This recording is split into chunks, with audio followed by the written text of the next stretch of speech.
So what do you think about that stitch lock that you landed on me yesterday?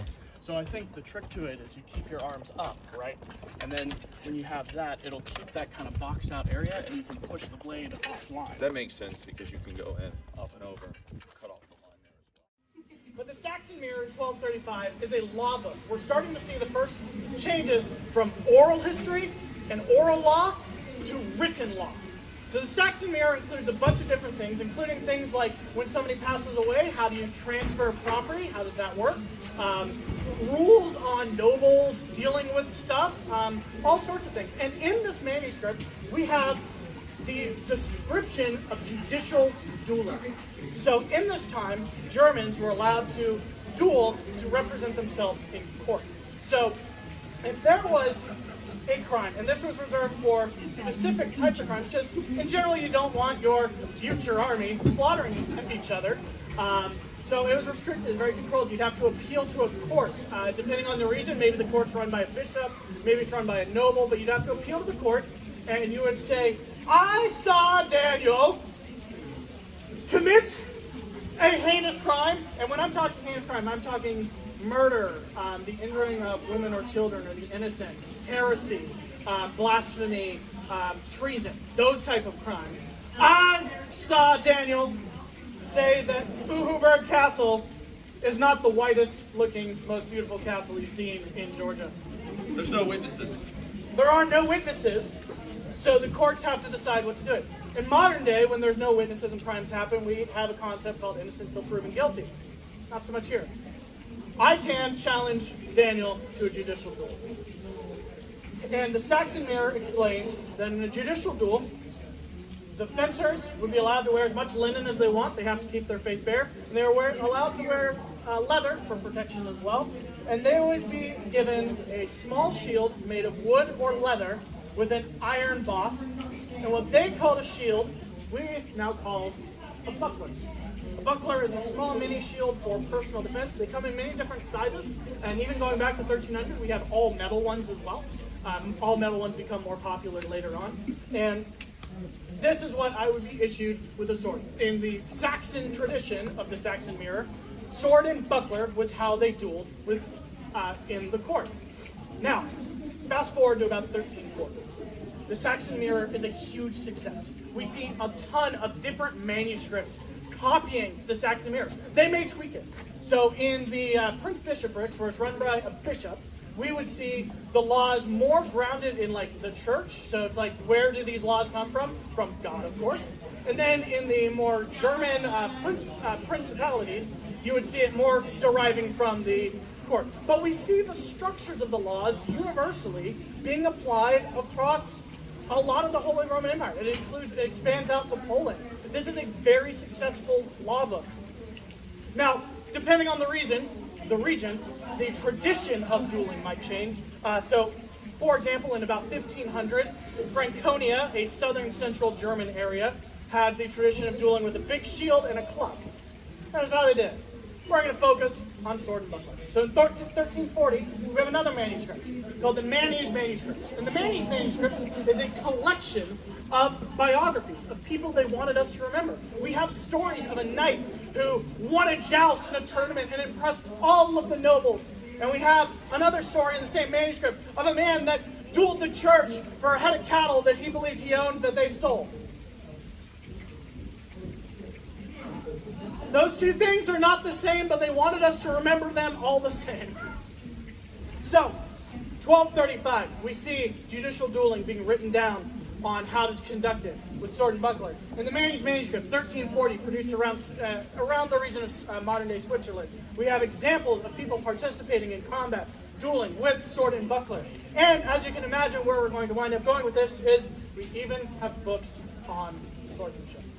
So, 1235, we have the Saxon Mirror, gets replicated, all sorts of stuff. 1340, we have examples of people dueling in a manuscript with sword and buckler. And in around 1290 to 1330, we don't have a perfect date on it. We have to base it on the paper and everything else. We have what we call 133. It's now called the Fex 1 because 133 is a catalog number in a library, and then they recatalog it, and it's now Fex 1, but nobody calls it Fex 1. We still call it 133 or I-33. or the Tower textbook because it was in the Tower of London, or the Walpurga textbook. Gets a lot of different names, but it's the oldest fencing manual we have. Probably not the oldest one, the oldest one. However, it's written as a priest teaching a student, likely produced by secular clerics associated with the cathedrals, kind of the speculation. And it's written in Latin. And some of the terminology is German, but it's primarily in Latin with German fencing terms. Now, when we talk about manuscripts from 1300, written in Latin, taught by the clergy, we are not talking about common sword and buckler. Common people are learning from others. Common people aren't writing books on swordsmanship because books are expensive at the time. So the system itself is inherently advanced. It is inherently designed for those that can train regularly for swordsmanship. So, let me grab a buckler really quickly here. Oh, you didn't want to hold the metal in the rain for an extended period of time? Particularly. Why didn't you get a cloak that can hide it for you as best you can? I can't. I just don't have a clip like you do. So, if we are dueling, we are fighting. Now, if we were to just, let me actually throw my cloak back. So, obviously our goal here is to hit our opponent. We want to hit them without being hit. So, if I try to hit Donnie without being hit, we might cut around at each other, but this presents a problem because I can't control what his sword's going to do, and he can't control what my sword's going to do. And what that will lead to, in a lot of cases, is us striking each other. And that's not great for either of us because that's just two dead idiots, and we don't want to be two dead idiots. We want one dead idiot. Exactly. So what this system tells us to do is something called binding. All binding is our swords touching. Because if our swords are touching, I can kind of control what he's doing, and he can kind of control what I'm doing. So he can try to get control of my sword, I can try to get control of his sword. We can mutate our blades around and control what they're doing. Because if they're back here, we're just going to end up hitting each other. But if they're out here, we can control the sword. And that's really the key to the system is, if your swords are bound, what do you do from this position? You know, say maybe I push him offline this way, and he binds here. Maybe I want to hit him with my buckler in the hands, or maybe we want to go this way if you want to grapple, and maybe he just wants to grab my arms together and not let me swing my sword anymore.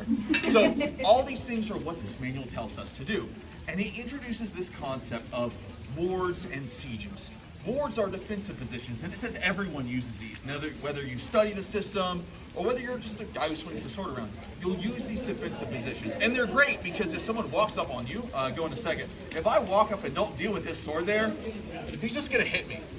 I don't want him to be able to do that. So these sieges, if you think, a ward is another name for a castle wall, like the castle we're in. If you want to get into a castle wall, you have to siege the wall to break the walls down. So what the system prescribes for us is these sieges. And what these sieges do is they allow us to, in a way, control our opponent's sword, like binding, by making them bind, because if they do anything else, we're going to be able to hit them. So for instance, one of the positions I can take is under my arm here, if I don't grab my cloak. And if he sieges me with half shield here, it looks like I can strike his head. But if I try, he can displace offline, and now we're bound where he can do all kinds of fun stuff to me, which I don't want him to do, so I can't do that. Well, maybe I can go after his legs, because his sword's kind of high. We'll go after his legs, he can just hit my head, and I can't reach his leg, just based on the distance.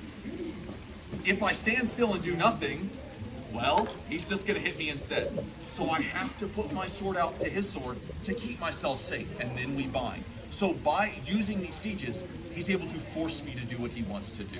And so if I'm a common fencer just sitting in one of these defensive positions, this allows him an advantage over me. That's why he studies, that's why he practices. So that I have to bind with him, and we are in a binding position. So that is the key to the art, and unless you have anything else, we'll do some demonstrations here. So another thing worth pointing out, and it's something you've probably picked up on and you're already thinking, people don't know what they're doing. They're holding their shield by their hand instead of holding it out to protect area. What a bunch of noobs! Well, in 133 we have a verse that says, the common own the center, the clerics own the opposition, Ludger owns the middle. We have no idea what it means. But we speculate that it's referring to the fact that common fencers fight from the wards, the 7 wards. And it's the idea of fighting from behind the buckler, right? Keep the sword moving, press, and attack. That's how common fencers fight according to 133. The clerics, the advanced, the people who protect the source itself, They own the opposition. How do you oppose someone?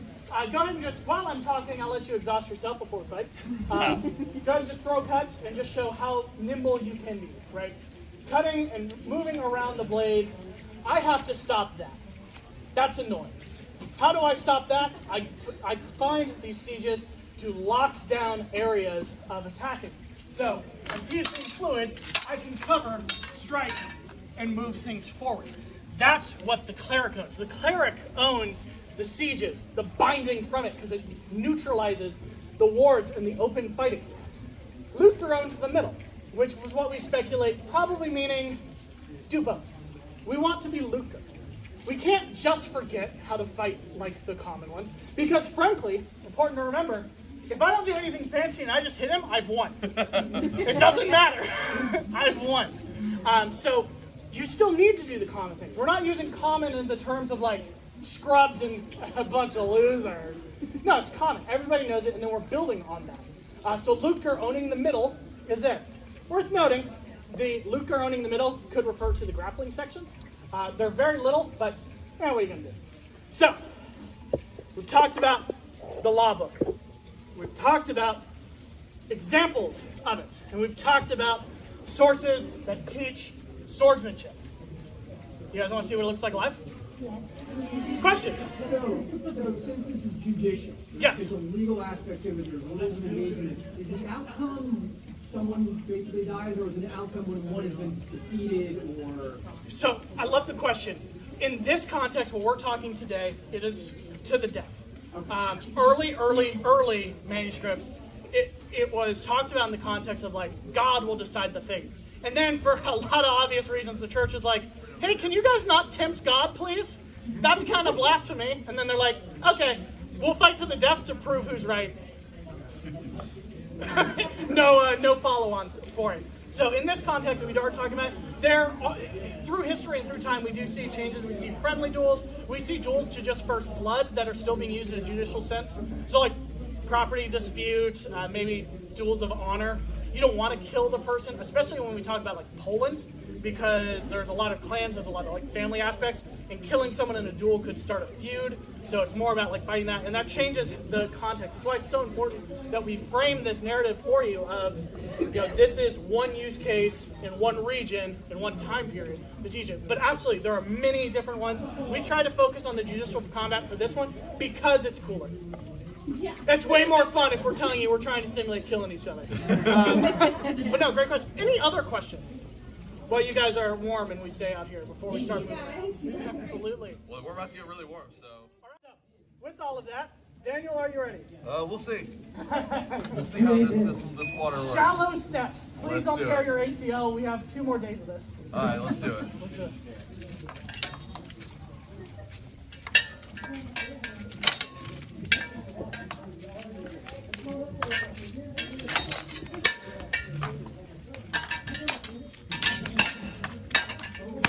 There you go. So, I did a very bad thing there. I extended my sword beyond the protection of my buckler, to which Donnie said, I will take those fingers, those are mine now, you cannot have them back. Worth pointing out, again, we're fighting to the death, but if I take his hand, or his sword hand fingers, that's kind of where I'm just like, toodles, enjoy bleeding. On that attack, now, worth pointing out, you can see, we're pretty cagey, right? We don't want to get hit with swords. We're extending them out. We're keeping things moving. On that action, Daniel went for a thrust. I backstepped on that attack. I was on the retreat because I needed to avoid that thrust. Because if he hit me with that thrust and I took his hand, that is... 2 dumb idiots. 2 dumb idiots. Worth pointing out, none of these fights are scripted. We don't know how they are going to go. If we both hit each other at the same time, you guys will know exactly what to call each other. All right, ready? Let's do it again.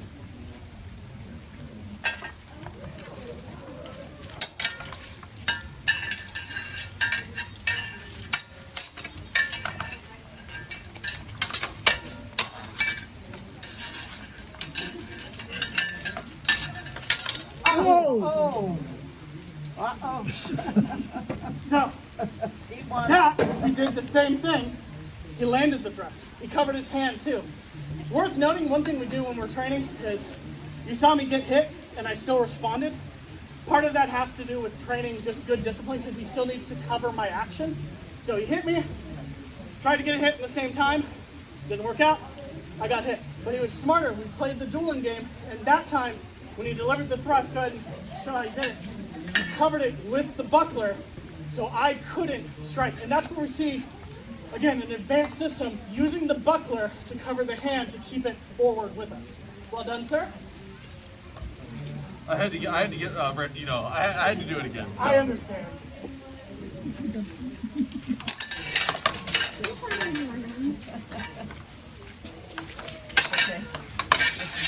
There you go. Good job.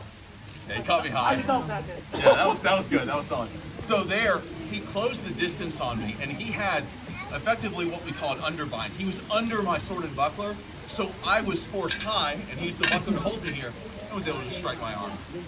So, another thing you guys might have seen is me slipping in this rain. I want to highlight something that makes what we do so much fun. I'm wearing very similar clothes to what 133 shows, minus the coat. And the shoes, they're not perfect representations, but the tread on my shoes are. When you have better tread on your shoes, you have more lunging-based systems. With less of footwear, I can't do that. You saw me slip. I could straight up fall in this mud. So my footwork on swordsmanship, which is 90% of swordsmanship is in footwork, is shallower. I'm box stepping, more similar to Greco-Roman wrestling. Not just because of the rain, but because of the shoes I'm wearing too. And we see that in the manuscripts on how they treat footwork as it evolves, as shoes evolve too. So, neat little detail. I'm so glad I didn't fall.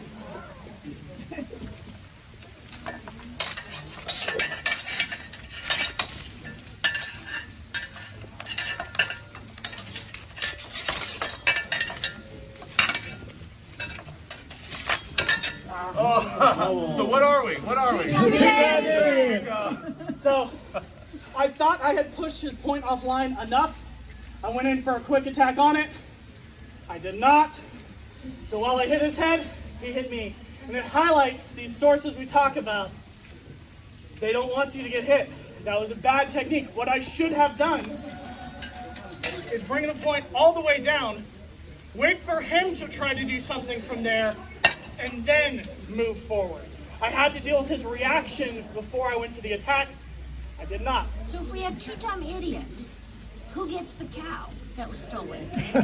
Probably the court. The church. There was inheritance, but it probably wouldn't change hands at that point. One more? We've got a whole crowd, Daniel, Let's and do it's the some last more. one. We've got plenty of fighting in us. Let's do it.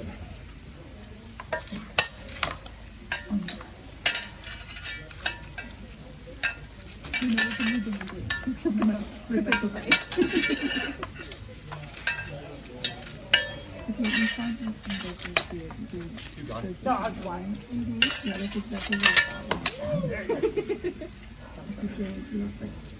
So, on that one, you saw me call a hit being flat.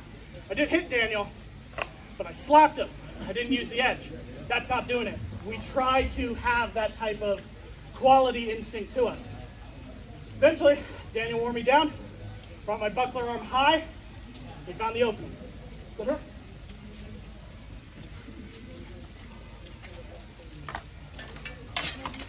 Oh, good job. Good job. So, that's straight out of one of our plays. As he goes for a thrust, I go in what's called a schützen, or a protection. As he's delivering the thrust, I push it offline. I got kind of lucky because he got caught on my cloak too. Yes, I did. And then, as he went wide, he separated his sword and buckler, and I just cut through. All right, let's do some more. Let's do it.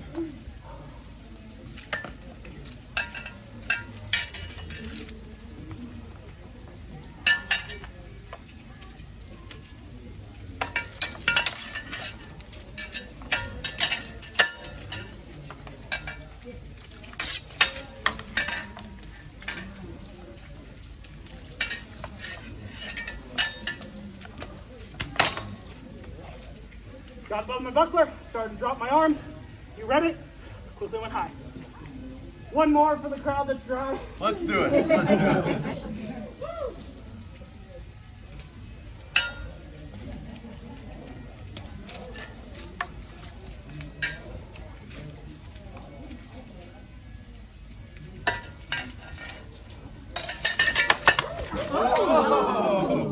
Is he okay?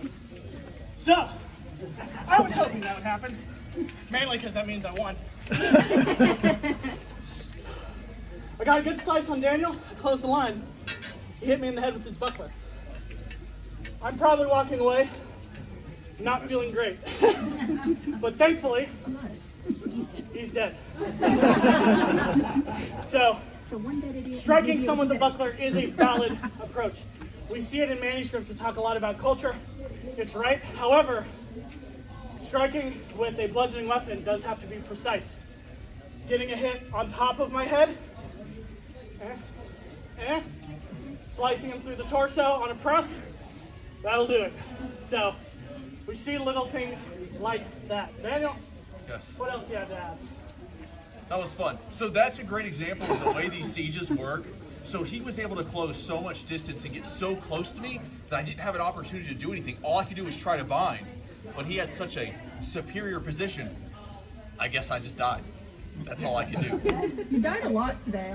I did. I really did. It's also worth pointing out, Daniel's a little taller than me. Yeah. And when I'm fighting from this more squatted position, pushing his arms up Yes. opens up a lot of area for me I to was work wondering with. about I that. have the reach advantage, but he has the geometry advantage, as it were. I'm built like a brick. It's a really nice way of saying it.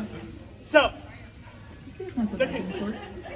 This is one slice of I can't time reach the top shelf. in one specific region with one set of weapons, with one context of swordsmanship. As you can imagine, there's a lot of reasons you would use a sword. Battlefields, for fun, self-defense in a street, like alley fighting, judicial dueling, lots of different ones. If we had more armor on us, that would change how we'd want to fight. So 133 and this historical context is just one small piece of the overall history we cover in HEMA. So, now, usually you guys are back here, so you guys can prove to play here. So normally, you'd be over here, and I'd just say, so please, come on down to what we've been calling our petting zoo. We have a bunch of manuscripts, we have swords so you can feel them, and we want to talk history. We want you guys to feel the history, feel how swords feel, and let's talk some swords. So with that, my name is Donnie, And I'm Daniel. and we are Appalachian Swords. Thank you, everyone. Good job. That was good. That was good. That was good.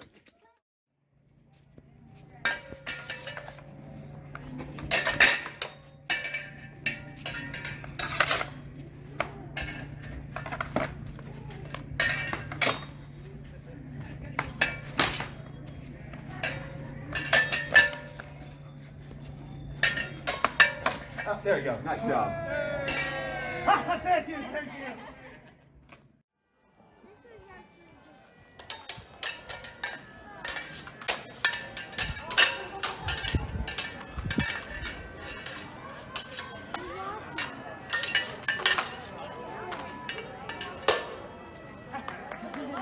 Ow, my fingers! So, you saw, we're finding, we're working, we're going back and forth, but you're noticing we're being very cagey. We don't want to get hit with a sword.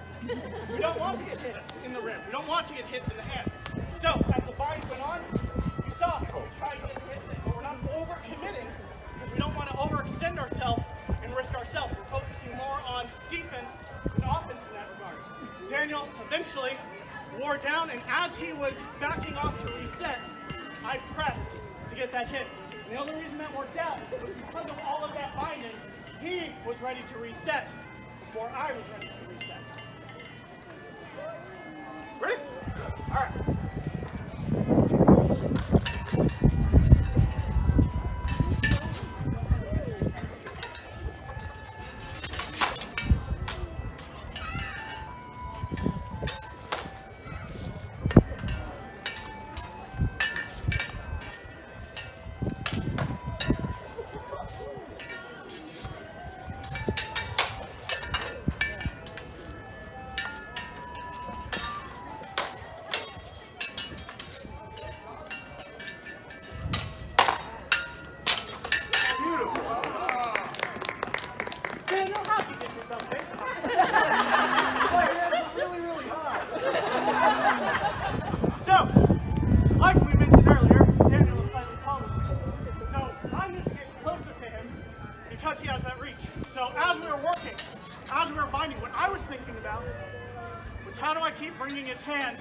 overcommits. Because he just has to protect a pretty small area. Once he overextends, that's where the openings can come. So as he pushed himself high, I kept my buckler in place to catch him off guard, to secure his sword so it wouldn't risk me, and I hit him in the rib to return the favor from earlier. And just like we talked about, when he drives me high like that, there is nothing I can do for him. I can't push through him. He controls my sword. He controls my sword. That's a great time for him. Not so much for me. Couple more for the nice audience. Couple more.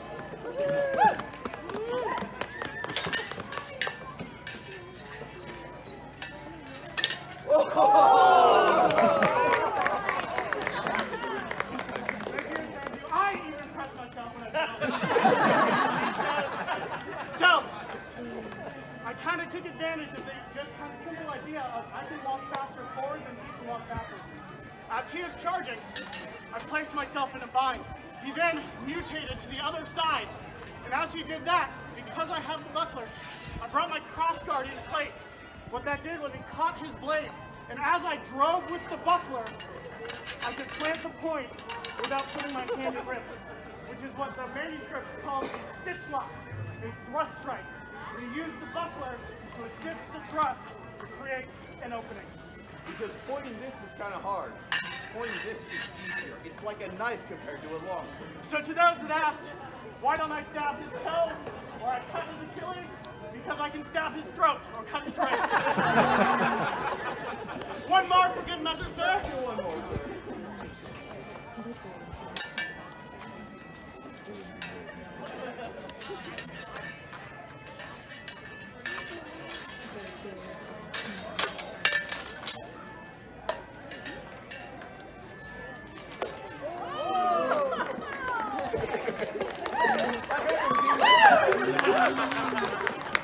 So there, I used another common sword technique of feinting. I made a fake strike, and he tried to follow my blade and get on top of it. I stuck my sword out of the way, so I feinted, so he went down, and then that'll do it.